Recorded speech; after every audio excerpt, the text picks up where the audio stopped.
Muy buenas a todos, damas, caballeros y especímenes peliculeros, y bienvenidos un día más a Punto de Giro y hoy también a Hoy Somos Historia. Buenas noches, ¿qué tal? ¿Cómo estáis? ¿Cómo han ido estos días? Hemos estado una semanita ahí de descanso de charlas, volvemos con Roma, volvemos con nuestro bloque de charlas de Hoy Somos Historia gratuito.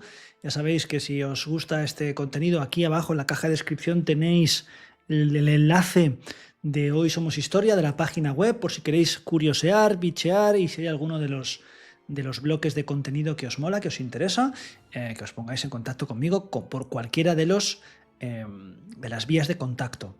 Ya sea si lo ves por aquí por Punto de Giro, pues en Punto de Giro, y si no, pues en Hoy Somos Historia.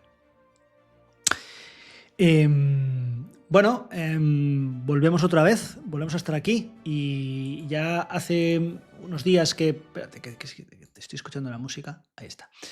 Que ya hace unos días que dejamos en Roma, dejamos a nuestro protagonista todavía de camino a la ciudad eterna. Y nada, vamos a continuar con estas charlas que tanto en una plataforma como en otra se van a quedar directamente colgadas. Me estoy dando cuenta que estoy haciendo este directo y no se está emitiendo en Hoy Somos Historia, ¿vale? Ahora mismo acabo de darme cuenta, acabo de caer cuando he visto que este directo solo lo he programado para Punto de Giro. Bueno, no os preocupéis. Luego lo bajo y lo subo como vídeo directamente en Hoy Somos Historia. Se me ha ido completamente. No estoy acostumbrado y lo he programado solamente en Punto de Giro. De verdad, es que soy de lo que no hay. Pero bueno, en fin, ya está. Estará subido también en Hoy Somos Historia, lo que pasa que en diferido. Un abrazo, Javichi, mucho ánimo, mucha fuerza y nada, que pase lo mejor posible, lo más rápido posible y que todo vaya lo mejor, tanto para ti como para los tuyos. Así que nada, mucha fuerza. Muy bien, pues saludar a los que estáis por aquí, tanto en una plataforma como en otra, saludar a Jordi, a Javichi, saludar a Nere, a Iskan y a Laura, que de momento son los que se han pronunciado por aquí por el directo, y a los que vayan entrando, pues también muchas gracias por pasaros.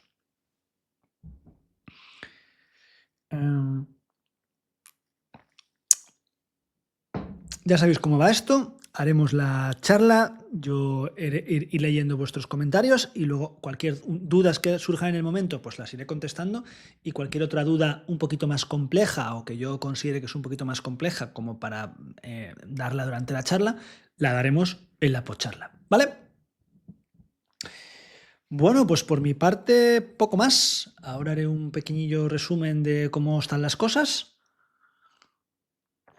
Y arrancamos, hoy comenzamos ya con la República.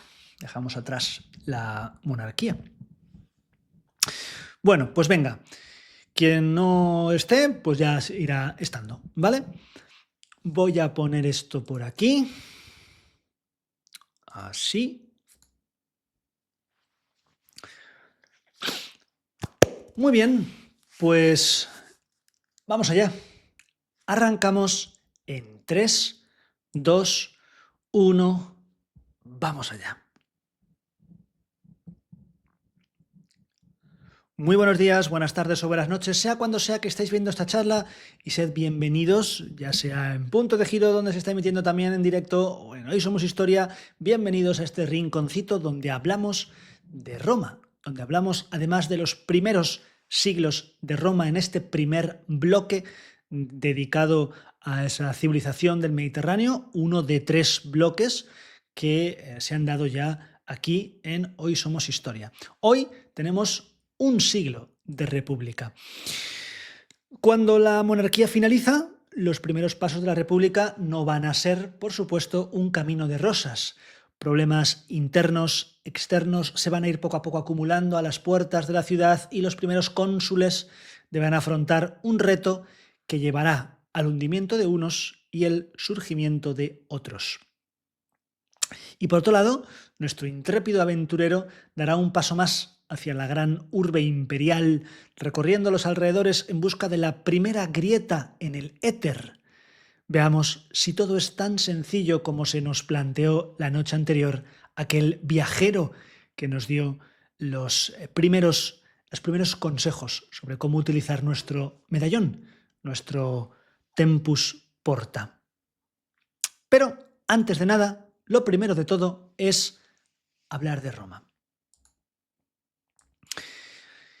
Y comenzamos con esto, comenzamos con esta imagen. Esta imagen es un cuadro llamado El origen de la República que representa a Lucrecia muerta en las gradas de un templo y a Lucio Junio Bruto sosteniendo una mano del cadáver y exigiendo venganza contra el rey de Roma, lo que supuso, como ya vimos el otro día, el nacimiento de la República y la expulsión del último de los reyes, de Tarquinio el Soberbio.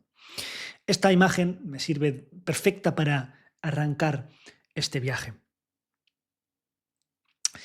Bien, hemos expulsado al rey, pero por supuesto los romanos, aún bajo una república, tenían que tener a alguien que los gobernase.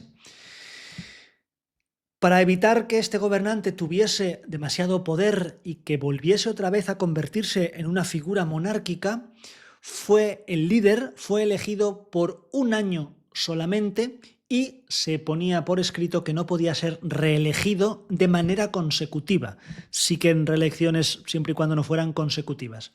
Además, para asegurarse doblemente, en vez de coger un único gobernante, fueron escogidos dos. Y no sería válida ninguna decisión que no fuese tomada por ambos de común acuerdo. Estos son los cónsules de Roma. Luego hablaré un poco de ellos. De este modo, aunque uno de los gobernantes anuales hiciese algún intento de aumentar su poder, el otro, por celos naturales, le haría frente y no estarían de acuerdo y por tanto no se tomaría ninguna decisión. Y ambos, en ciertos aspectos importantes, tenían además también que inclinarse ante el Senado, que también ganaría poder con la República y en cierto sentido ganaría capacidad de decisión. A este sistema de gobierno, a este sistema que sostiene la República, se le llamó el consulado. Esto que os pongo aquí no es baladí, buenas noches, es Lucio Tarquinio Colatino, que fue el que se convirtió en cónsul junto con Lucio Junio Bruto, es ese que vimos en el cuadro anterior. Estos fueron los dos primeros cónsules. Como veis, Lucio Tarquinio Colatino, es decir, de la familia de los Tarquinios, continúa siendo de la misma familia que el último rey, de origen etrusco.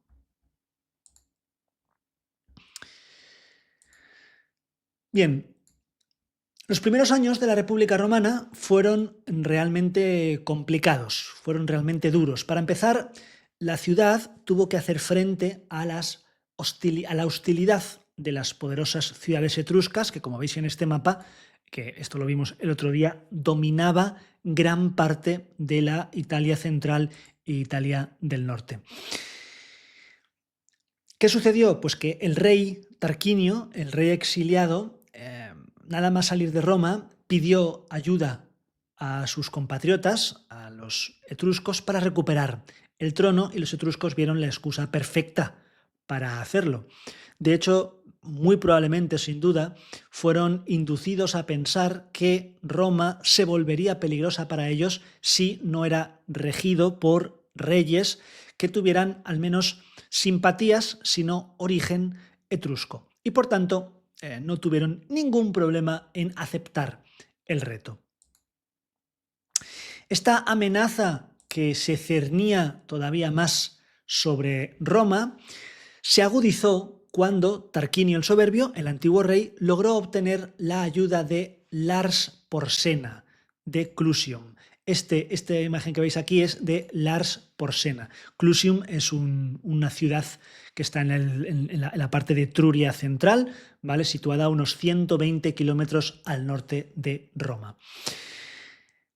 A lo mejor alguno de vosotros habéis escuchado en algún momento el nombre de Porsena porque tiene algunas leyendas asociadas. Las leyendas romanas dicen que Porsena y su ejército, saliendo de esta ciudad de Clusium, avanzaron hacia el sur hasta llegar al río Tíber, expulsando a los romanos de sus posiciones en una de las colinas que ya iremos viendo, que es el monte Janículo, que está justo al oeste del río. Parece ser que Porsena consigue entrar en Roma y aplasta a la República si no hubiese sucedido algo providencial. Digamos que los romanos destruyen el puente de madera que atravesaba el río Tíber. Esta imagen que tenéis en pantalla, digamos que es una representación de este momento, con lo que Porsena no pudo, aunque les expulsó del río Janículo, de la colina del monte Janículo que está al otro lado del río, no pudo cruzarlo y entonces se comenzó un asedio a Roma, un paciente asedio que acabaría de manera más o menos legendaria con una negociación de condiciones por parte de unos y de otros.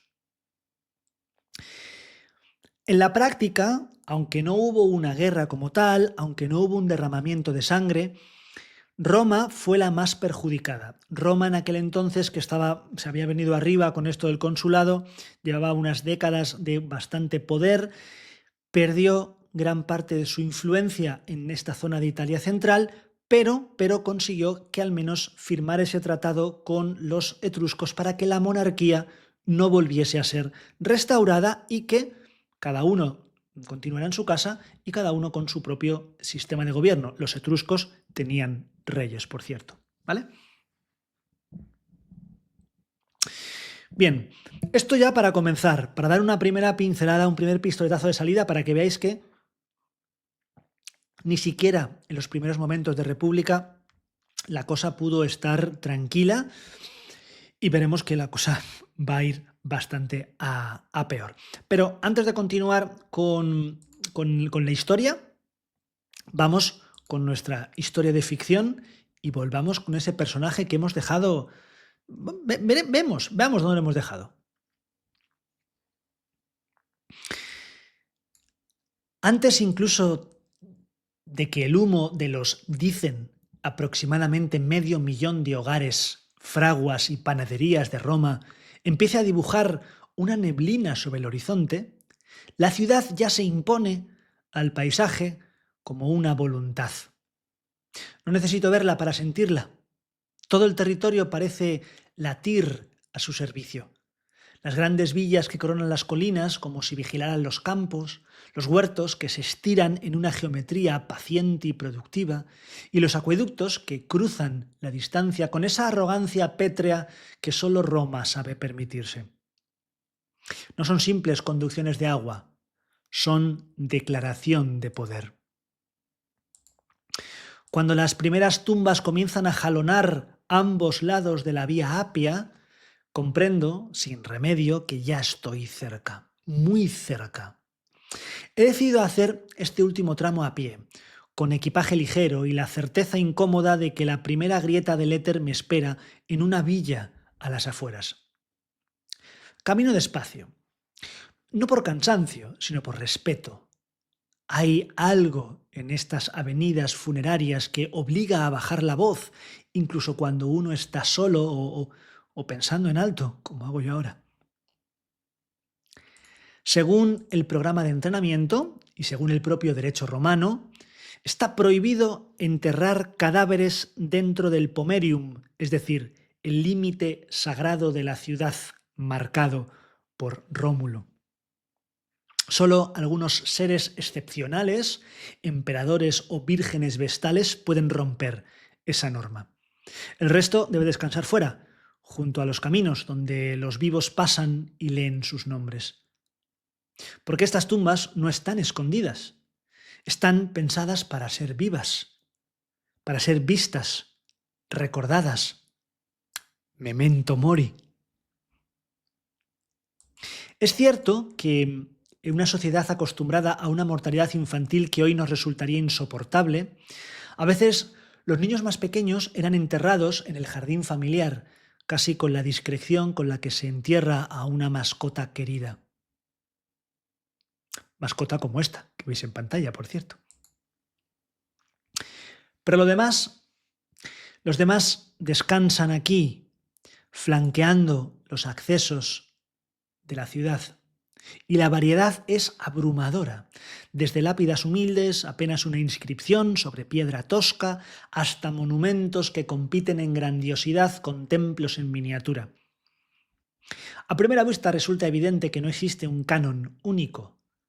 Cada familia negocia con la muerte como puede y como puede pagar. Recuerdo también que los primeros romanos practicaban la inhumación. Después, durante siglos, la cremación se convirtió en el rito predominante, sobre todo en época republicana e inicios del imperio. Ahora, sin embargo, la inhumación vuelve a ganar terreno. Roma cambia incluso en la manera de despedirse. El dispositivo vibra suavemente. Una señal discreta, casi tímida, me orienta hacia un pequeño edificio de forma cuadrangular, perforado por hileras de nichos. Un columbarium. Lo que veis en pantalla no es exactamente el columbarium de Vía Apia, pero es un columbarium romano que podéis visitar en la ciudad de Mérida, la antigua Emérita Augusta. El nombre de columbarium no es casual. Su interior recuerda a un palomar, con estantes alineados donde reposan las urnas funerarias.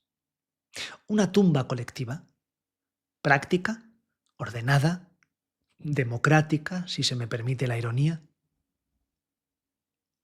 Probablemente ésta pertenezca a los marineros de la flota de Misenum, hombres encargados, entre otras cosas, de desplegar y recoger los enormes toldos, el velarium, que protegen del sol a los espectadores del Coliseo. Resulta curioso pensar que quienes daban sombra a las masas descansen ahora en nichos tan estrechos. Y justo cuando llego a su altura, preparado para concentrarme en algo tan poco poético como una grieta de éter, me encuentro con una familia numerosa, más de 6 miembros, si no me falla la vista, disfrutando de un animado picnic junto a las tumbas. Ríen, comen, gesticulan.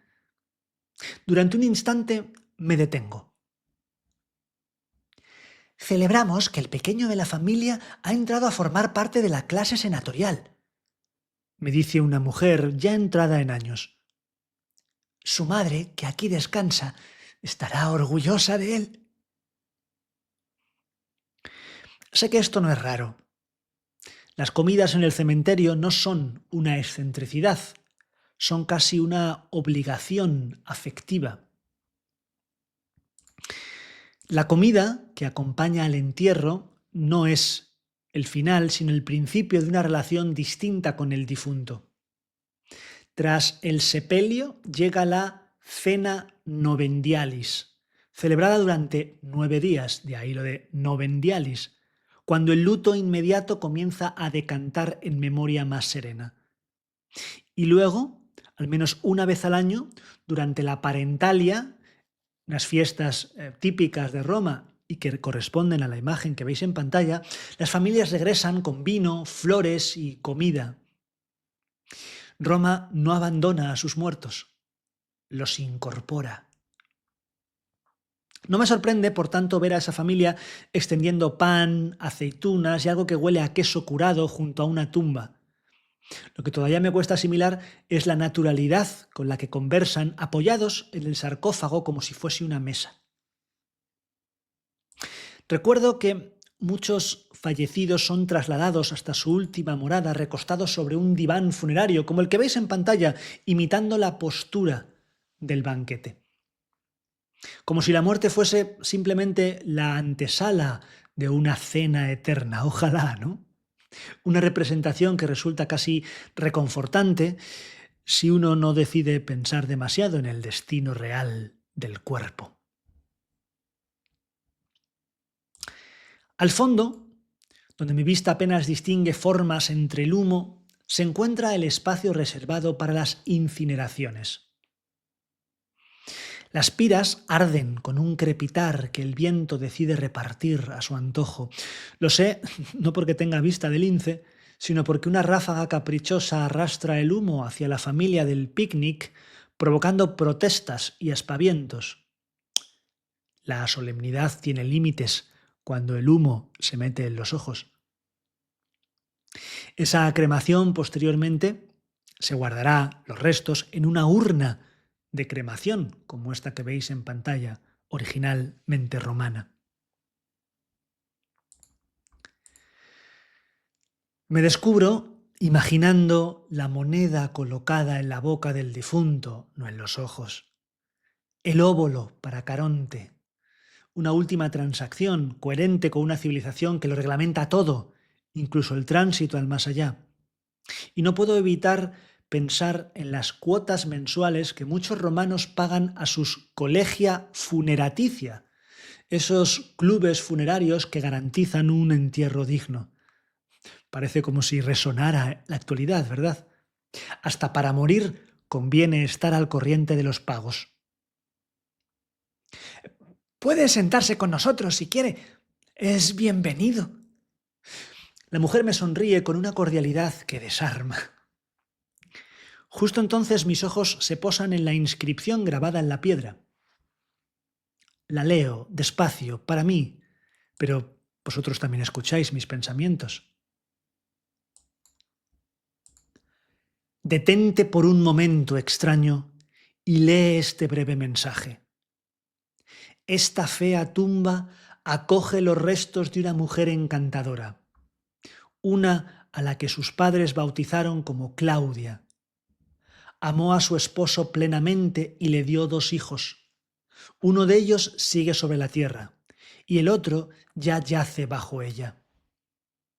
Fue una compañera alegre pero modesta que atendió su casa e hiló lana. Eso es todo. Ahora sigue tu camino. Esta inscripción no me la estoy inventando. Está tal cual en la Vía Apia. Aquí la tenéis por si alguien alguna vez pasa por ahí. Sencilla, directa, brutal en su modestia. Me es imposible, señora, respondo con una leve sonrisa. Me esperan para comer. Gracias y enhorabuena. No sé si felicito a la familia por su memoria o por su capacidad de convivir con ella. Cuando alcanzo el columbario, el dispositivo emite un pitido breve y la señal ¡sha!, desaparece para reaparecer en otro punto del mapa. Miguitas de pan, exactamente eso. Roma como un laberinto y yo siguiendo el rastro invisible del éter. Y entonces la veo. La tumba, que según nuestros datos pertenece a Caecilia Metela, nuera de Licinio Craso, el hombre asociado a la derrota del gladiador rebelde Espartaco. Esta tumba que veis en este grabado se alza ante mí como una afirmación pétrea de linaje y riqueza. Lo primero que me golpea son sus dimensiones, casi 11 metros de altura, asentada sobre una base cuadrada de unos 30 metros de lado, aunque el cuerpo principal, como veis, sea circular. No es una tumba, es una declaración política. El friso que la rodea está decorado con cráneos de buey, los bucrania, esculpidos con una regularidad casi hipnótica. Sacrificio, abundancia, prestigio. Aquí lo tenéis en los últimos kilómetros de la Vía Apia, ya cerquita de Roma. Así la veis hoy día. Y justo cuando empiezo a preguntarme cuántas vidas fueron necesarias para erigir semejante monumento, el medallón vibra en mi bolsillo y, sin que apenas me dé cuenta, brilla.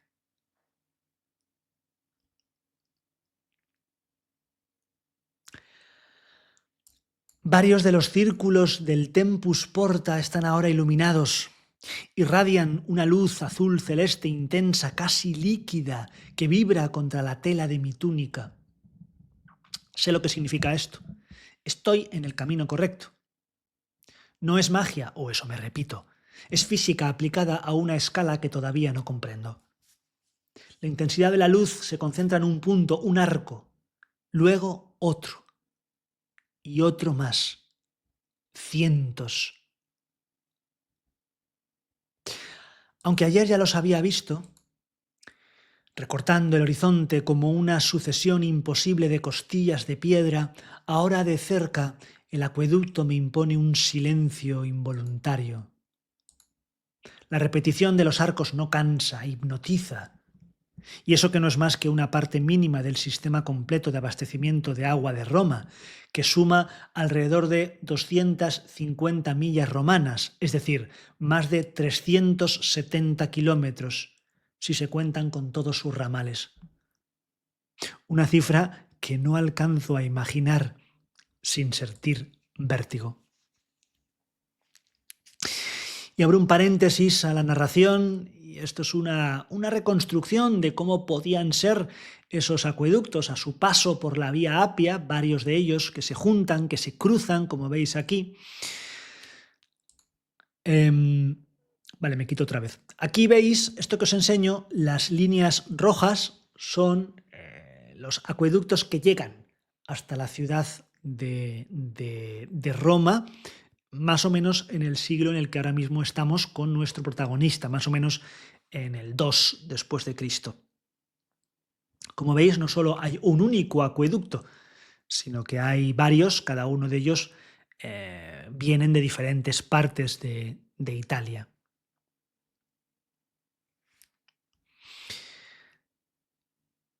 Y por último, aquí os pongo un ejemplo más amplio de dichos acueductos. Ya veis que aquí tenéis varios de ellos con su nombre y apellido. Uno de los más importantes, el Aqua Claudia, que es este que tenéis en rojo, que es el que entra por la vía Apia, junto con el Aqua Marcia, que veis en moradito también abajo. Tenéis el Aqua Vetus, tenéis Aqua Apia, Aqua Virgo. Cada uno de esos es uno de los acueductos. Como veis, también del norte viene también otro acueducto, ese que está en verde y el que está en morado también. Vienen todos de esa zona norte, salvando los desniveles hasta la ciudad de Roma. Y aquí también me gusta este mapa porque así veis en escala más o menos a qué distancia está el puerto de Ostia y Roma. Y veis que el Tíber, aquí que pone como Tiberis, al sur de Roma, que viene directamente del norte, por cierto, que se junta con el río Anio, que viene del este, sigue un poco más hacia el sur y desemboca en Ostia, que digamos que es el puerto marítimo del mar Tirreno en el Mediterráneo. Pero todo el Tíber, sobre todo la parte de Roma que nos interesa, todo es navegable. Por tanto, los barcos podían desembarcar en Ostia y luego barcos de menor calado llevar todo lo que fuera necesario hasta el puerto fluvial de la ciudad de Roma.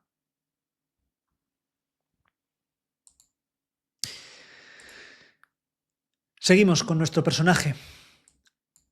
El sistema atraviesa montañas, perfora colinas, salva ríos.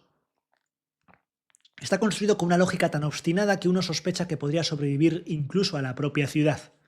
Y de hecho lo hará. Pienso que quizás sea el único servicio municipal del mundo que permanecerá en funcionamiento con reparaciones y adaptaciones durante más de 1800 años. Roma podrá arder, fragmentarse, reinventarse, pero el agua seguirá buscando su pendiente. El agua se abre camino. Todos los acueductos comienzan y terminan en depósitos. En el origen, el agua es regulada para garantizar que fluya con suficiente fuerza como para arrastrar sedimentos. En el final, grandes castela, una especie de depósitos, distribuyen el caudal hacia las tuberías que lo reparten por la ciudad. Abro un paréntesis, esto también lo explicamos muy bien en el bloque que vimos de Pompeya, donde hablábamos un poco del acueducto y de la canalización de Pompeya días antes de la erupción. Y esto que veis en pantalla también es un acueducto. Por aquí también circularía el agua. No solamente los acueductos tenéis que imaginarlos como el típico acueducto de Segovia o el de Mérida o el de algunos otros lugares. No, los acueductos también eran a veces simples túneles por donde circulaba el agua. No os imaginéis todo este túnel lleno de agua. Imaginaos que habría una canalización, un canal por donde circularía el agua, pero hacían este túnel suficientemente grande como para luego poder, para que en momentos de crecida o incluso para poder, el mantenimiento del propio acueducto, se pudiera trabajar en él. Hay uno muy cerquita, un acueducto romano muy parecido a esto, muy cerquita, no sé si es este, no recuerdo, no sé si de dónde he sacado esta foto, creo que es mía, pero no sé exactamente, muy cerquita de Albarracín, en Teruel, hay un acueducto romano que se puede circular exactamente así, caminando por él. Bueno, decíamos que al final hay grandes castela donde el agua luego se distribuye por tuberías. Entre ambos extremos, el inicio y el final, el agua corre por un canal revestido de opus signinum, un mortero impermeable que evita filtraciones. Aquí, por ejemplo, el que veis, el de Segovia. El desnivel es mínimo, casi imperceptible, pero constante. La ingeniería aquí no grita, susurra. Su flujo se ve regulado por unos cálices de bronce que funcionan como válvulas que se abren y se cierran cuando el caudal es demasiado potente o al contrario. Los depósitos del final almacenan el agua hasta que sale por las cañerías que lo distribuyen por toda la ciudad. Os pongo esta infografía donde podéis ver un poquito más cómo sería un acueducto básico. En algunos casos, como veis, gran parte del acueducto circularía bajo tierra, no sería visible. Lo que pasa que, bueno, para cuando tienen que flanquear grandes distancias entre un punto y otro o grandes desniveles es cuando el acueducto se hace visible. Pero si no, el acueducto era como una canalización subterránea que nadie tenía por qué ver, ni muchísimo menos.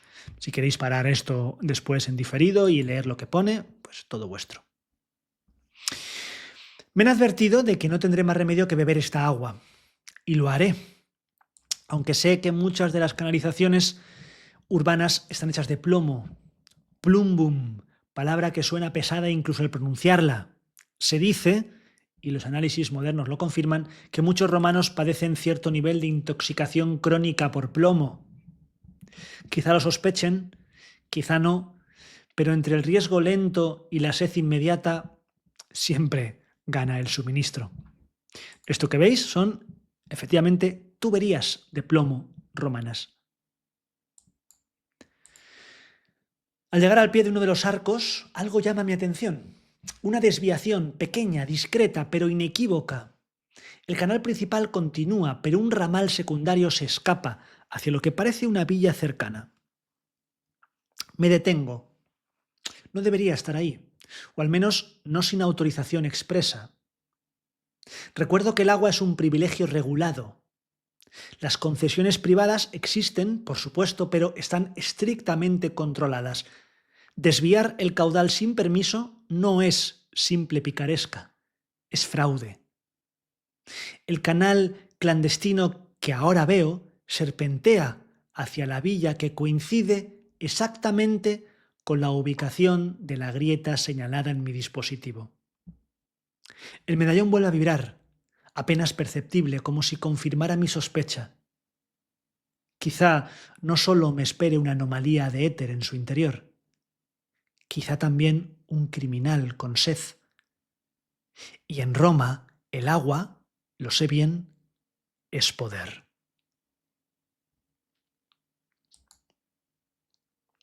Dejamos un momento a nuestro protagonista aquí en la Vía Apia, que es un sitio maravilloso para pasear, por cierto, eh, y volvemos otra vez a nuestra línea histórica, ¿de acuerdo? Vamos a hablar un poquito de sociedad, de esta sociedad de la primera etapa de la República, que ya hablamos un poquito en la anterior charla, pero que nos quedó para, digamos, establecer bien lo que son unos y otros.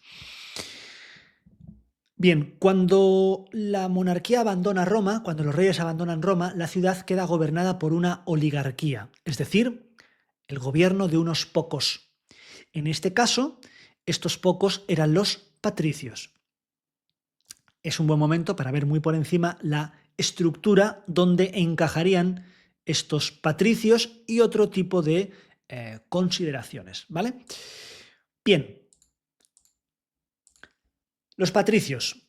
Los patricios eran aquellos, muy someramente, ya sabéis que no me puedo extender mucho, eran aquellos que pertenecían a unas, lo dijimos el otro día, de las 100 familias romanas originales, las llamadas gens o gens, porque no tiene U, G-E-N-S. Cada una de ellas tenía su propio gentilicio, como por ejemplo la gens Julia, la gens Calpurnia, etcétera, etcétera, cuyo antepasado era, en este caso, la gens Iulia, por ejemplo, que es Julia, ¿vale? Su antepasado común era Iulio Ascanio y tenía sus propios cultos y sus propias celebraciones familiares. Todas las gens, en principio, tenían sus propios cultos a sus antepasados y algunas celebraciones familiares que, si bien eran todas parecidas, pero cada uno tenía la suya dependiendo de cuándo había muerto o no su antepasado más antiguo. Bien, estos son los patricios. Por otro lado, si bajamos un poquito la pirámide, con los mismos derechos, pero no los mismos privilegios, estaban los clientes. Los clientes eran personas jurídicamente ligadas a los patricios que aceptaron por interés propio estas ataduras que suponía la clientela. Digamos que hoy lo llamaríamos como los socios. Asociados a sus cultos, portadores también de sus apellidos, los clientes dependían del patrono que sí que era patricio, a quien debían respeto y obediencia. El patrono, a cambio, tenía que proteger a sus clientes y podía concederles tierras si así lo deseaban.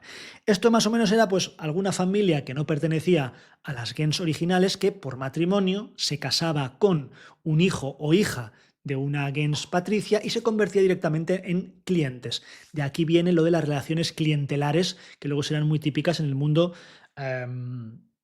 medieval, el mundo feudal de el milenio medieval, ¿vale? Bien, si seguimos bajando, tenemos a los plebeyos. Los plebeyos resulta difícil determinar de dónde viene el origen de la plebe. Tal vez estos plebeyos fueron, porque claro, al principio solo había esas 100 familias. ¿De dónde vienen otras familias? Bueno, pues quizá fueron latinos vencidos, es decir, dentro de esas tribus alrededor de Roma, algunos de los que fueron vencidos y se incorporaron, se instalaron en suelo romano, pero no lo sabemos a ciencia cierta. Lo cierto es que los miembros de la plebe, durante la monarquía, no podían participar de la vida pública de Roma, sino como meros espectadores. Esto cambiaría en la República, pero en la monarquía eran como ciudadanos absolutamente de segunda. Podían ver, tenían sus obligaciones, pero no tenían ningún tipo de derecho en cuanto a participar en la vida pública.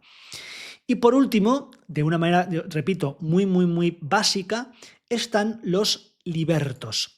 Los libertos eran los esclavos liberados. Dichos esclavos, que justo estarían por debajo, pero que ya tenían una consideración como meras mercancías, los esclavos podían ser de nacimiento, es decir, hijo de esclavo, o ser prisioneros de guerra, que se les esclavizaba cuando se les traía a Roma o a donde fuera, o a la familia o al territorio que fuera. Ni que decir tiene que no tenían ningún derecho, eran tratados como mera propiedad. Al ser liberados, estos esclavos seguían ligados a sus señores, seguían dependiendo de ellos con ciertas restricciones. Por ejemplo, no podían hacer uso del matrimonio, sino que vivían en el concubinato, al menos durante un tiempo. Me refiero durante un tiempo de la República. Los libertos no podían casarse como tal, sino que tenían que tener concubinas. No penséis en concubinas como prostitutas, por favor. No, esto también lo vimos en nuestro bloque de Amor y Sexo en la Antigua Roma, que lo podéis también consultar si os apetece en Hoy Somos Historia.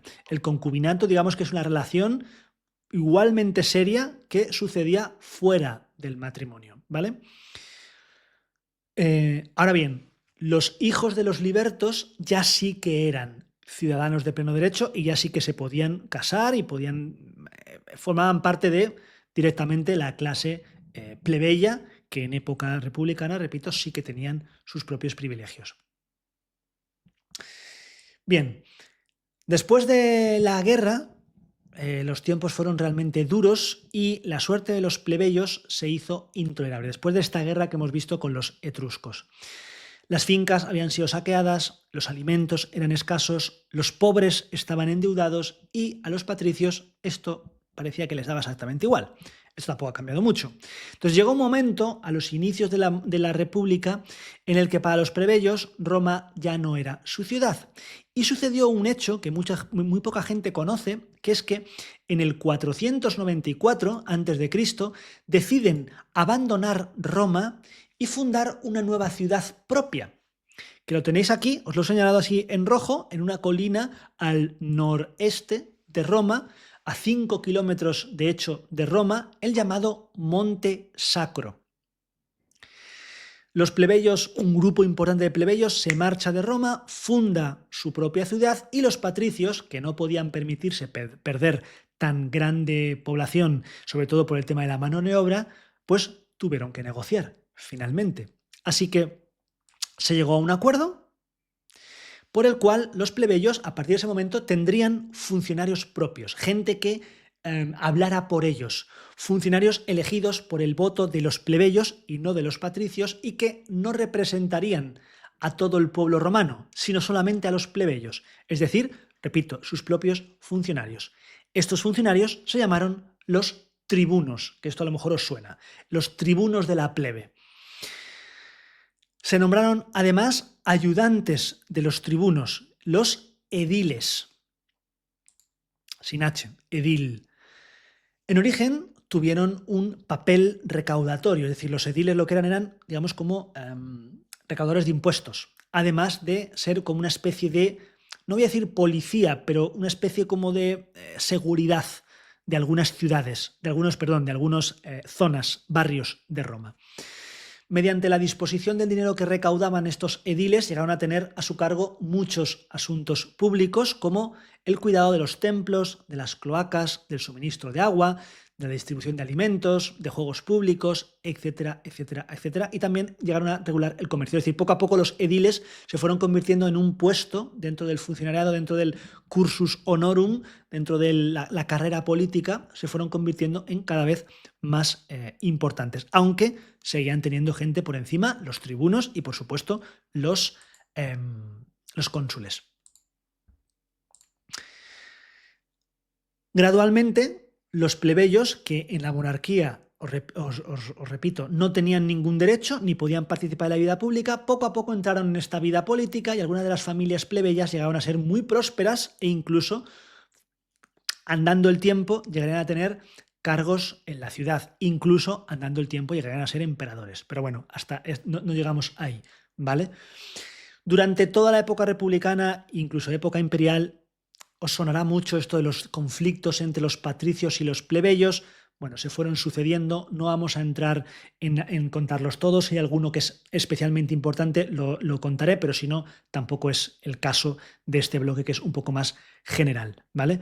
Lo que sí que es importante es que los plebeyos rara vez perdieron las conquistas que habían hecho, conquistas políticas me refiero, conquistas sociales que habían hecho sus antepasados. Perdieran o no, nunca llegaron a estar peor de lo que habían estado en el pasado. Hay un hito importante, y os pongo aquí esto, un hito importante para los plebeyos que fue alrededor del 450, cuando apareció la primera codificación escrita de las leyes romanas, cuando aparecen por escrito por primera vez. Para elaborar este código se eligieron a 10 patricios, llamados los decemviros, 10 decemviros, que significa 10 hombres. Ocuparon el poder en lugar de los cónsules durante un tiempo hasta que fue elaborado el código escrito. Fue como cuando en época aquí en España se hace la Constitución, se redacta constituciones, durante un tiempo el gobierno, las cortes se disuelven y se crean unas cortes constituyentes que son las que gobiernan en ese momento. Pues aquí un poco igual. Durante ese tiempo que se estuvo redactando las leyes, los que mandaban eran 10 hombres. Se suponía que las leyes habían sido grabadas en 12 tablas de bronce, como veis aquí, por lo que se las llamó las 12 tablas. Durante siglos, estas 12 tablas fueron el fundamento del derecho romano. Hoy día no se conservan, ¿vale? Pero que sepáis que, bueno, que se supone que deberían de ser algo así, algo parecido. Sin embargo, la escritura de las leyes no suavizó y aclaró todo. La tradición romana sigue diciendo que los decemviros, es decir, estos 10 hombres, se mantuvieron después, durante un tiempo, ilegalmente en el poder después de que publicara las 12 tablas. Uno cuando prueba la dulce miel no quiere dejarla atrás. Por ejemplo, poco a poco se fueron además asumiendo ornamentos y poderes que ni siquiera los cónsules tenían. Por ejemplo, se hicieron acompañar por 12 guardias, los llamados lictores, que son unos personajes que os voy a mostrar ahora. Esto que veis aquí en pantalla es una alegoría de las 12 tablas. Cada uno de estos hombres representaría una de las tablas, ¿vale? Los lictores son estos que habréis visto en un montón de series, en un montón de sitios, ¿vale? Eran plebeyos que llevaban un símbolo especial de su cargo en forma de un haz de varas astadas con un hacha en el medio. Esto lo habréis visto en un montón de sitios y además el escudo de la Guardia Civil tiene el símbolo de los lictores, de hecho. A este símbolo se le llaman las fasces, que en la voz latina, si se traduce, significan haces, ¿vale? Los fascistas vienen de que utilizaban precisamente este símbolo en su escudo, ¿vale? Aquí los tenéis, una imagen un poco más de reconstrucción, una ilustración de cómo serían estos lictores. No eran todos iguales, no todos tenían el mismo número de fasces y no todos los personajes llevaban el mismo número de lictores, que eran como los guardaespaldas, para que nos hagamos una idea. Bueno, finalmente, tras un año de tira y afloja, los decemviros fueron expulsados y los cónsules recuperaron el poder y los tribunos y los plebeyos volvieron otra vez a recuperar también su posición. Y ahora nosotros volvemos a esa villa donde hemos dejado a nuestro protagonista.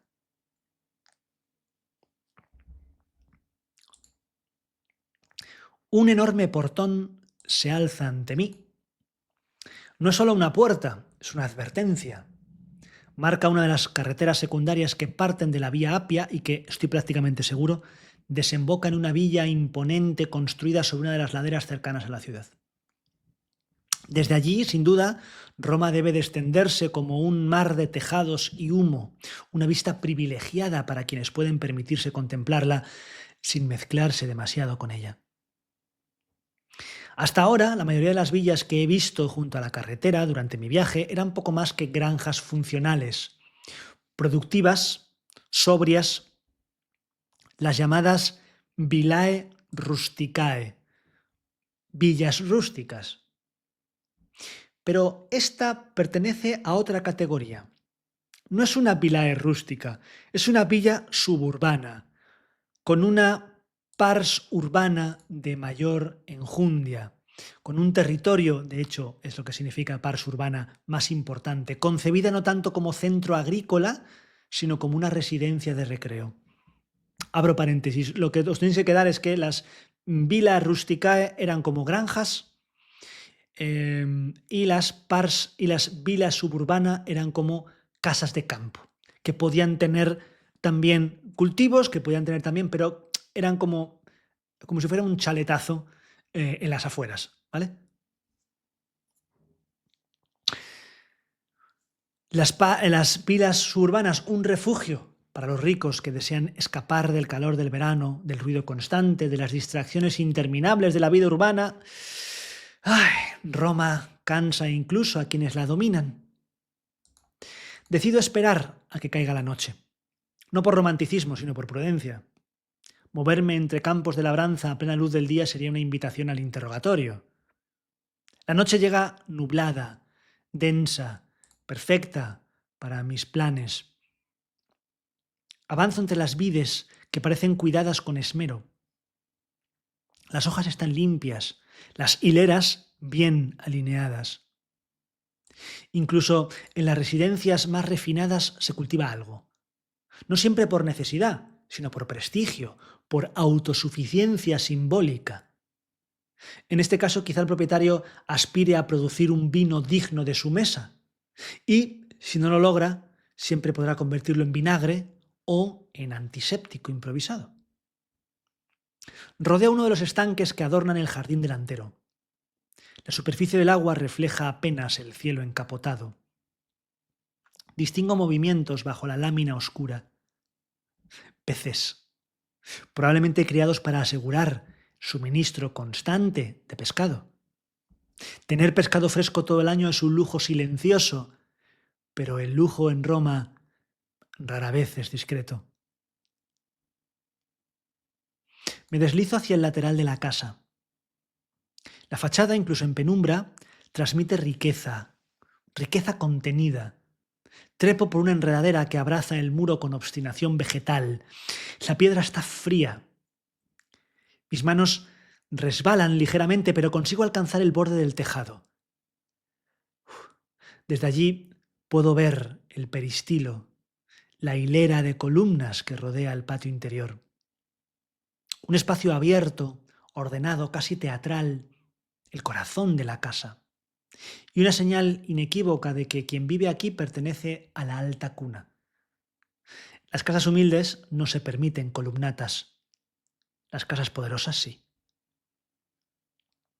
Respiro hondo, quizá demasiado hondo. Un mal apoyo, una teja que cede, o tal vez el exceso de confianza que siempre cobra su tributo. Siento como el equilibrio se rompe en un segundo interminable. El cuerpo gira, el mundo también. Lo último que experimento antes de que todo se vuelva negro es un golpe brutal en el costado derecho. El aire abandona mis pulmones como si alguien lo hubiese arrancado de raíz. Y entonces, nada.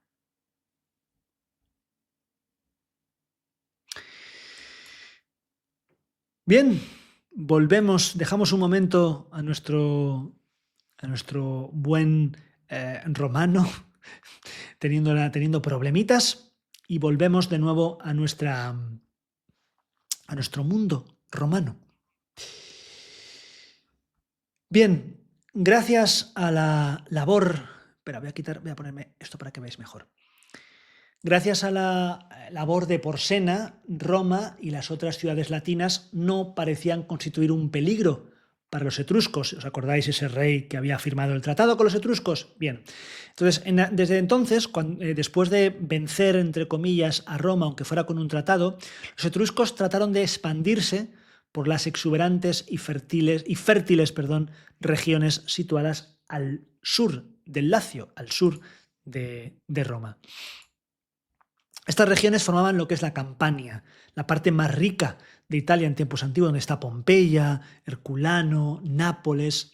No parecía haber ningún obstáculo entre los etruscos, excepto las ciudades griegas, pero estas, como siempre, estaban desunidas y era posible enfrentarlas una por una. Es decir, tenéis que tener claro que la parte sur de Italia estaba en parte controlada por los griegos, por colonias griegas que habían sido fundadas tiempos atrás, pero que como eran ciudades-estado, como lo eran todas las ciudades griegas, pues era posible, no se unían digamos, en una alianza común y se podía un poco jugar a divide y vencerás. O al menos eso pensaron los etruscos. Este intento fue un fracaso y se toparon con un tipo llamado Hierón de Siracusa, que acabó derrotándoles de tal manera que nunca más osaron aventurarse por el sur de Italia. Aquí os he puesto en esta imagen algunas de las campañas y algunos de los enfrentamientos para que los veáis quien quiera verlo con más detenimiento, ¿vale? No voy a mostrarlo todo, pero aquí veis varias de las campañas militares de los etruscos. Bien, pero si los etruscos tuvieron que retirarse al sur, peor les fue todavía en el norte, porque uno de los pueblos indoeuropeos que se desplazaron por Europa, algunos de ellos entraron en Italia, como vimos en charlas anteriores, eran los galos. En su caso, ocuparon buena parte de Europa al norte de los Alpes. Pero después del 500 después de Cristo, los galos hicieron una intentona y los galos se abrieron paso a través de la barrera de los Alpes y empezaron a chocar directamente con los colonos etruscos del otro lado de los Alpes, del fértil valle del Po. Poco a poco, a medida que pasaban los años, los galos fueron extendiendo su dominación, desplazando a los etruscos hasta que todo el valle se convirtió en la llamada Galia Cisalpina. La Galia Transalpina es la que está al otro lado de los Alpes, desde el punto de vista de los que miran desde Italia, y la Cisalpina es la que está en este lado de los Alpes. A finales del siglo V, los etruscos estaban evidentemente en una situación crítica. Habían sido derrotados y expulsados del sur, habían sido derrotados y expulsados del Valle del Po en el norte y tuvieron ahora que luchar desesperadamente y sin éxito para mantener a los galos dentro de la misma, fuera de la misma Etruria, de su territorio original. Los galos, envalentonados, efectuaron devastadoras correrías por el corazón del país y los desalentados etruscos solo hallaron seguridad dentro de las murallas y poco a poco, como veis aquí, fueron en decadencia y fueron perdiendo territorios. Mientras Etruria era devastada por los galos, en Roma los ejércitos se volvieron triunfalmente contra sus viejos opresores, aprovechando que los etruscos estaban viviendo un momento complicado. La más meridional de las ciudades etruscas era Velles, situada a solo 20 kilómetros al norte de Roma, una ciudad mucho más grande que la capital romana por aquel entonces. En el 406, es decir, casi 100 años después de su primer enfrentamiento, los romanos pusieron sitio a la ciudad y, según la tradición, mantuvieron el asedio durante 10 años bajo la conducción de Marco Furio Camilo. Finalmente, 10 años después, en el 396, fue tomada y destruida y el territorio de Velles anexionado a Roma. Como veis, durante este siglo de república, al principio Roma tuvo que callarse la boca y tuvo que volverse otra vez a sus casas, pero Etruria, los etruscos, intentaron expandirse por el norte y por el sur y fueron poco a poco, durante un siglo, durante 100 años, perdiendo cada vez más poder, hasta que Roma aprovechó para lanzarse contra ellos y conquistar su zona de alrededor.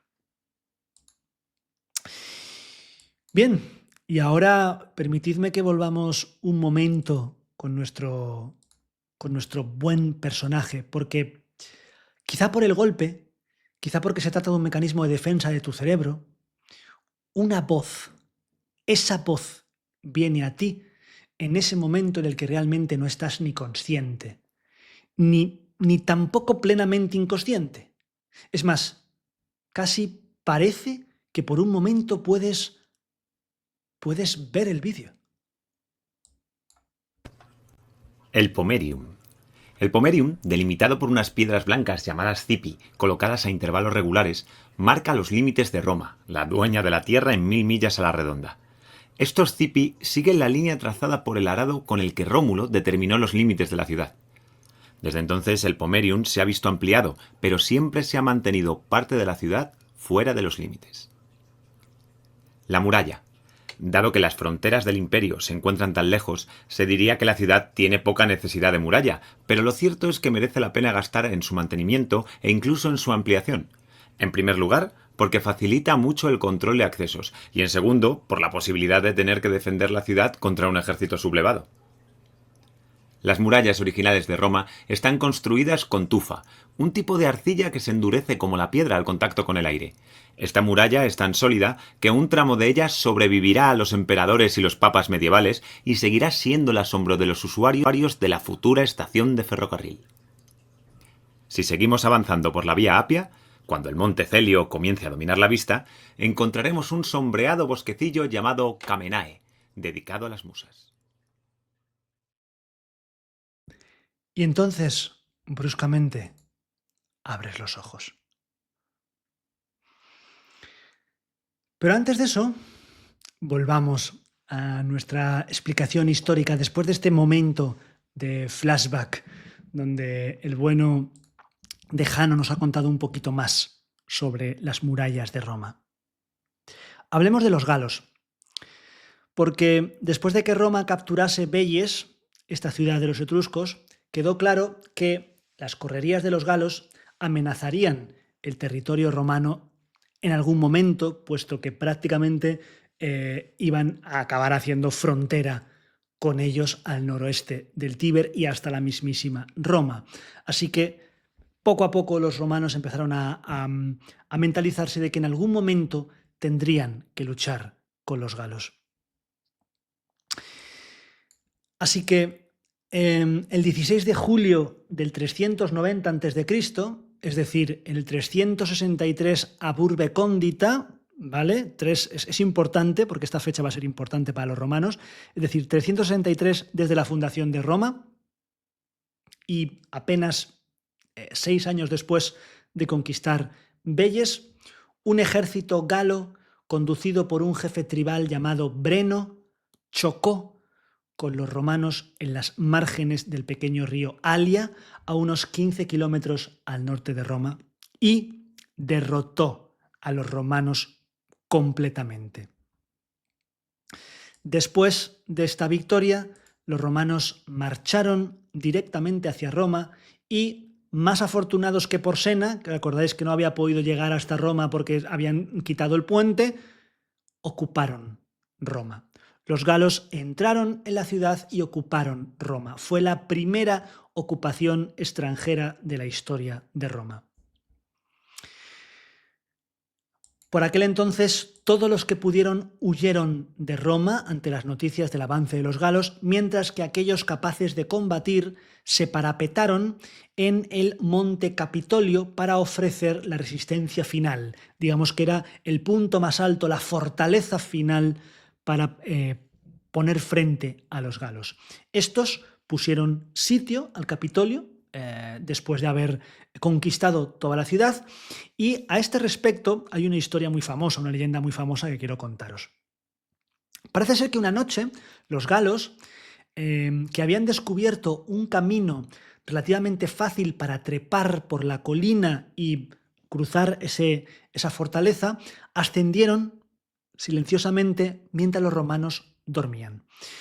Habían llegado casi hasta la meta cuando los gansos, sí, los gansos, que estaban en el templo porque desempeñaban un papel importante porque eran animales sagrados, se inquietaron con los ruiditos que escuchaban de los hombres que trepaban y comenzaron a graznar y a correr de un lado a otro. En aquel momento, un romano llamado Marco Manlio, que había sido cónsul 2 veces, se despertó. Cogió sus armas y se lanzó sobre el primero de los galos que acababa de llegar a la cima, a la par que despertó a todos los demás pidiendo ayuda. Según cuenta la leyenda, los romanos lograron rechazar a los galos y la ciudad se consiguió salvar de la derrota total. Los galos volvieron a la zona baja de la ciudad, pero cansados del asedio que ya duraba 7 meses,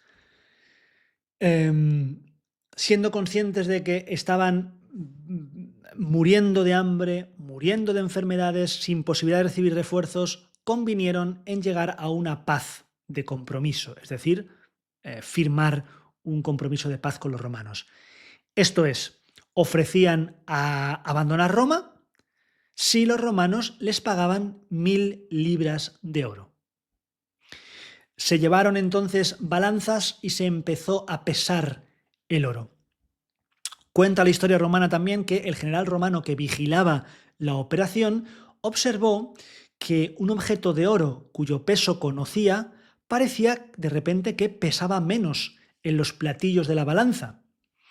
Y cayó en la cuenta de que los galos estaban utilizando pesos falsos para obtener más de 1000 libras. Los galos son galos, pero tontos no son. El general entonces protestó y Breno, el jefe galo, respondió fríamente, según cuenta la leyenda, la frase de «ay de los vencidos» y arrojó su espada sobre el platillo encima de los pesos para dar a entender que los romanos tendrían que entregar una cantidad de oro equivalente al peso de su espada, además de mantener los pesos reconocidamente falsos. Es decir, que los galos le dijeron, señores, sí, os estamos diciendo que nos vamos, pero los que decidimos irnos somos nosotros. Así que, en vez de protestar por los pesos falsos, pon ahí el oro, que ahora encima te voy a poner una espada más para que pongas todavía más. Bueno, sea más o menos cierta esta historia, el caso es que Breno y los galos sí que saquearon Roma y la ocuparon durante casi un año. Finalmente abandonaron la ciudad satisfechos con el oro que habían conseguido. La ciudad quedaba semi en ruinas y se llegó incluso a plantear la posibilidad de dejar Roma y de trasladarse a Velles, a esa ciudad etrusca que se había conquistado una década antes, y comenzar de nuevo. Finalmente no se hizo. Esta invasión gala tuvo varias consecuencias. En primer término, aparentemente destruyó los registros romanos que en aquel momento se guardaban en un edificio que ya veremos que es el Tabularium. Por lo tanto, esto para los historiadores es una faena porque no tenemos los documentos de los primeros 3 siglos y medio de la historia romana. Tenemos copias, podemos reconstruir por documentos que se escribieron después, pero parece ser que gran parte de esos documentos se perdieron en este primer saqueo de la ciudad de Roma. Por eso también, cuando hablábamos de los reyes, hablábamos de tal y tal, no tenemos muy claro qué pasó durante esos 350 años iniciales. Solo nos quedan cuentos legendarios más o menos deformados, lo de los gansos, lo de los reyes, lo de Rómulo, tal, algunos claramente inventados en épocas posteriores. Solamente después del, digamos, el 390 a.C., que es el momento en el que los galos abandonan, se empieza otra vez a escribir de nuevo, parece que tenemos una historia, entre comillas, moderadamente fiel, aunque ya sabemos que luego cada uno escribe lo que quiera, ¿vale? Esa es la primera consecuencia importante. En segundo lugar, segunda consecuencia, vamos a poner esto así en pantalla gigante, igual que después de la invasión de Porsena de un siglo antes, sobrevino una época de trastornos económicos en Roma. Y los que más sufren, como siempre, son los pobres. Y de nuevo, los conflictos entre patricios y plebeyos resurgieron 100 años después y nos hicieron esperar. Como resultado de ello, en el 367 a.C. se aprobaron las llamadas leyes Licinio-Sextias. Se llaman así porque Cayo Licinio y Lucio Sextio eran los cónsules de ese año. Y normalmente esto era muy típico de llamar a las leyes por el nombre de los 2 cónsules que las habían aprobado. Bien, en estas leyes, en teoría, la distinción que existía entre patricios y plebeyos durante los 100 años anteriores desaparecían completamente. En teoría, ¿vale? Al menos en cuanto a ciertos elementos jurídicos y legales. Parece ser que en lo sucesivo, a lo largo de toda la historia romana, se tuvo la sensación de que el Senado gobernaba en asociación con el pueblo. El Senado formado por patricios y el pueblo en las diferentes asambleas con los tribunos de la plebe. Las leyes y los decretos de Roma fueron promulgados bajo el nombre, ya sabéis, de SPQR, que son las iniciales de Senatus Populus Que Romanus, el Senado y el pueblo de Roma. Finalmente, esta invasión gala dio como resultado, en cierto sentido, un nuevo ordenamiento de la Italia central. Y ahora sí que pongo este mapa. Digamos que esto fue después de esta guerra contra los galos. Aquí en este mapa aparecen como celtas, ¿vale? Es una tribu celta. Como veis, Roma ya empieza a dominar en naranja gran parte de la franja que rodea Roma y el sur. No llega todavía hasta, o sea, llegando hasta la zona de Campania, ¿vale? Tiene todavía el peso en la frontera norte con los etruscos, que veis que ya son mucho más chiquititos.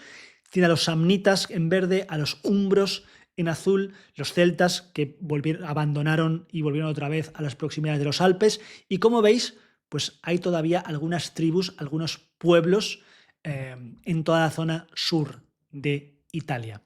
Los etruscos, como veis, abatidos, y el vacío de poder que esto originó podía ser llenado por cualquier ciudad que en aquel momento quisiese desplegar una iniciativa adecuada.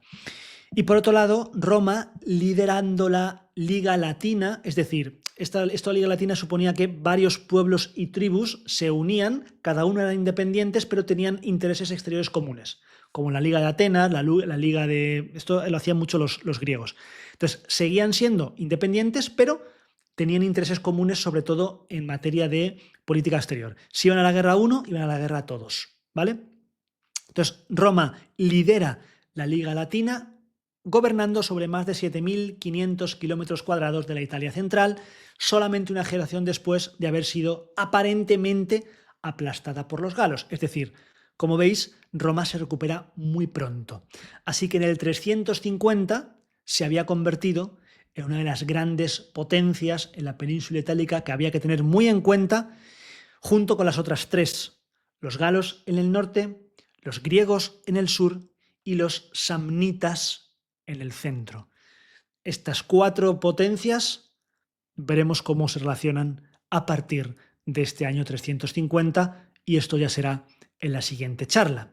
Pero antes de finalizar, volvamos otra vez con nuestro intrépido aventurero.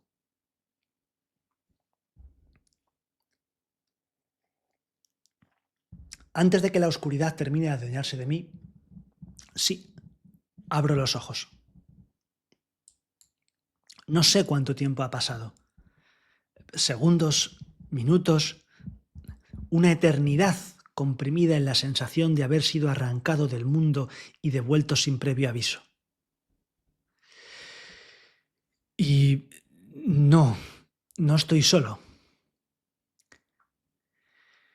El frío metal apoyado en mi garganta me devuelve a la realidad con una eficacia admirable.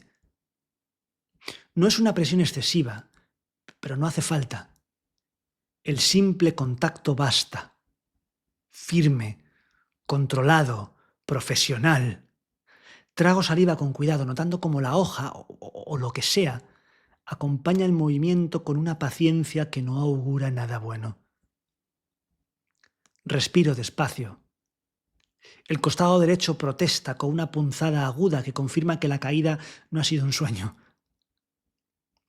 El peristilo ya no está sobre mí. Ahora lo veo desde abajo, entre columnas que parecen observar la escena con la indiferencia de quienes han visto cosas peores. Intento enfocar el rostro de quien sostiene el arma, pero la luz es escasa y mi vista aún no ha terminado de decidir si quiere colaborar o no. Distingo una silueta, postura erguida, no parece nervioso. Eso me inquieta más que cualquier amenaza verbal. Curioso, pienso.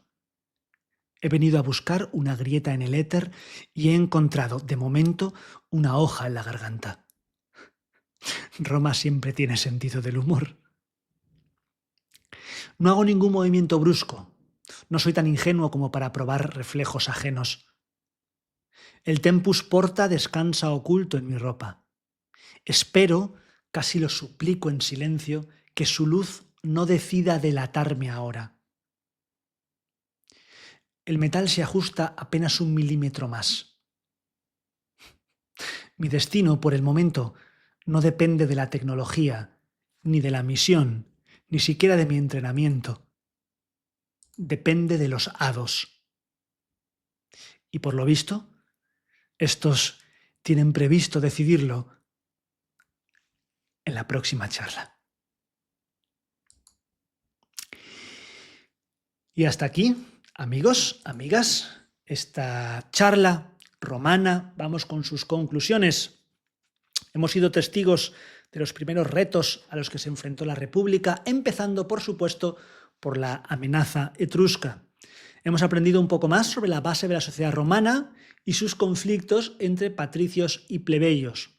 Hemos asistido a la decadencia de la hegemonía etrusca y el ascenso de un pueblo, los galos.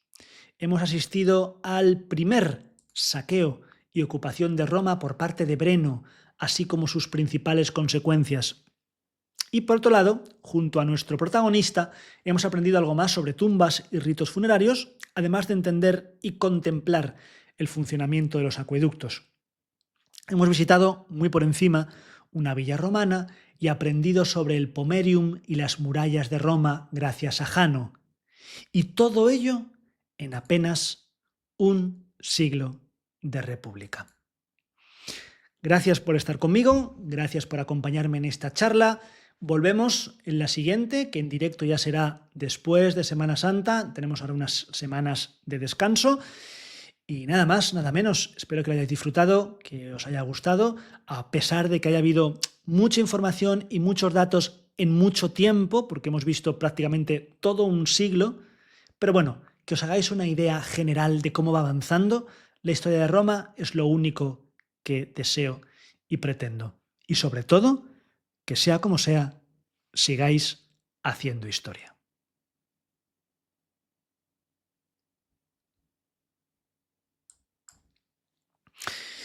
Y hasta aquí, amigos, amigas. No he cortado. No me ha pasado nunca. En este bloque no me ha pasado nunca. Me pasó una vez, pero ya no me pasa más. Bueno, pues nada, dejamos la cosita aquí, dejamos la cosa interesante con nuestro personaje, con alguien apoyando una hoja, parece, de daga, espada o sucedáneo en su garganta. Veremos cómo sale de esta. Y bueno, lo dicho, soy consciente y es verdad que aquí se nota también mucho la diferencia de cómo doy los bloques ahora a cómo los daba o cómo los preparaba hace 5 años que tiene este bloque. Como veis, de repente hemos hecho 100 años de historia en una charla muy rápido, con datos muy dispersos y demás. Bueno, esto es lo que tenía estos bloques de Roma, estos 3 bloques de Roma que, bueno, pues pretenden dar una visión como muy general de todo el periodo. Y en 8 charlas hablar de prácticamente 700 años de historia, que es la monarquía y la república, pues bueno, es bastante complicado. Sale más o menos a 1 siglo por charla. Así que bueno, espero que la idea general os vaya quedando y las cositas que tengáis dudas o que queráis a lo mejor profundizar un poco más, pues me las preguntéis ahora en la postcharla o os pongáis a investigar sobre ellas y os animéis a coger algún otro de los bloques de Roma, que tengo varios en el canal. Por ejemplo, hay un bloque de Roma que son 10 charlas, si no me equivoco, no sé si son 10 o 12, no me acuerdo, sobre la Aníbal de Cartago, que es verdad que es un bloque que está dedicado a, desde el punto de vista de Aníbal, no desde el punto de vista de Roma, a la Segunda Guerra Púnica, y más, aparte de la Segunda Guerra Púnica, también hablo de Cartago, la ciudad, también hablo del final de Aníbal ya después de sus andanzas en Roma, pero ahí, por ejemplo, en estas charlas, que yo creo que va a ser la charla 4 o charla 5, vamos a hablar de las guerras púnicas muy rápido.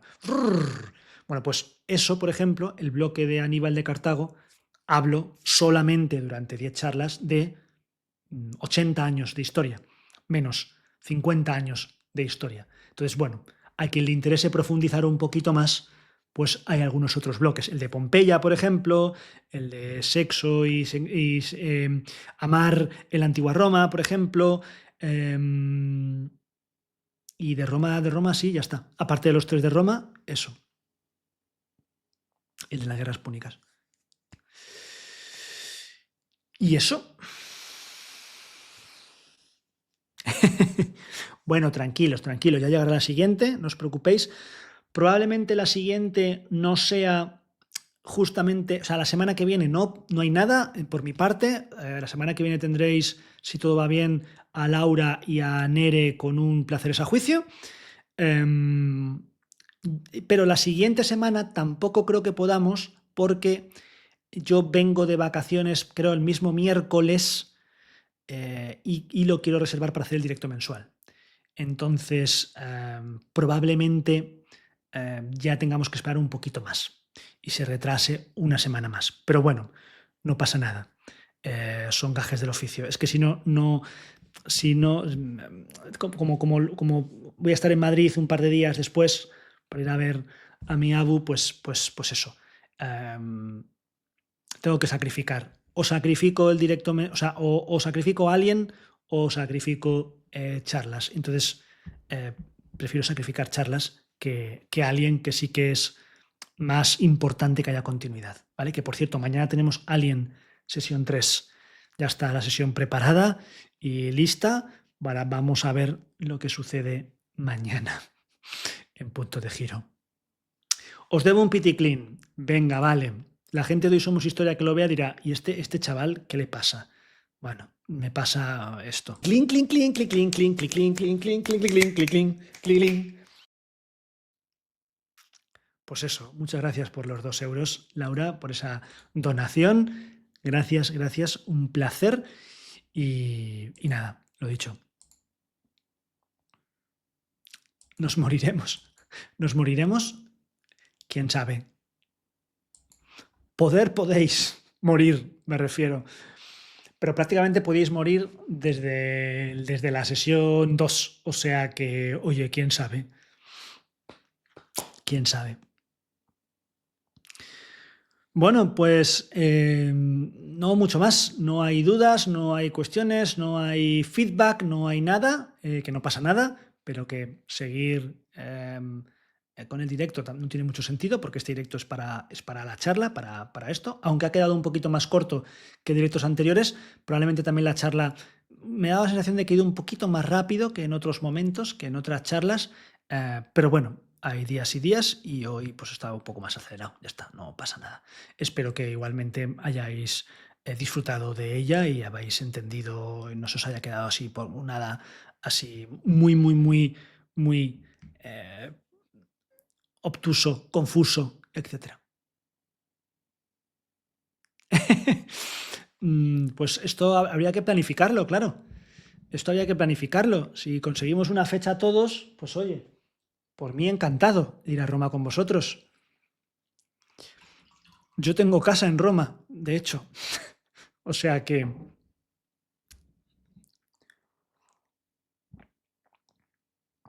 no tengo problema. Lo hablamos por el grupo, ¿vale? Lo hablamos entre los de Hoy Somos Historia, quien le apetezca irnos de viaje. ¿Casa o villa? Pues mira, Joe, te soy sincero. mm, la ulti- los que viven en Roma son unos primos, una prima de Roma, prima política que vive en Roma. Donde estuve hace 2 años, 3 años, era una villa romana. Una villa en la Vía Apia, de hecho. Enorme, enorme. Una antigua villa romana que se había partido en varias casas, pero era una casa de estas, pues eso, creo que tenía 9 habitaciones, en fin, enorme. Ahora eh, se han mudado al centro de Roma. Se han mudado al centro de Roma. La casa, ¿sabe lo que pasa? Que el marido de esta prima, que se llama Álvaro también, trabaja para la ONU. Entonces, le ponen casas allá donde reside por X tiempo. Y las casas de la ONU no son pisos. Ya te digo yo, que no son pisos de soltero. Entonces, cuando han estado en Washington, en no sé qué, en tal, pues siempre han tenido ese tipo de casas. Se la han ganado. Ya está. Achiquená, amigos. Me despido. Profe, me interesa esa excursión. Pues ya está, Gersio, ya sabes. Habladlo, ponemos una fecha y nos vamos a Roma. Lo que pasa que a Roma, oye, mínimamente nos tenemos que ir una semanita, por lo menos, porque si no, pues eso, ¿sabes?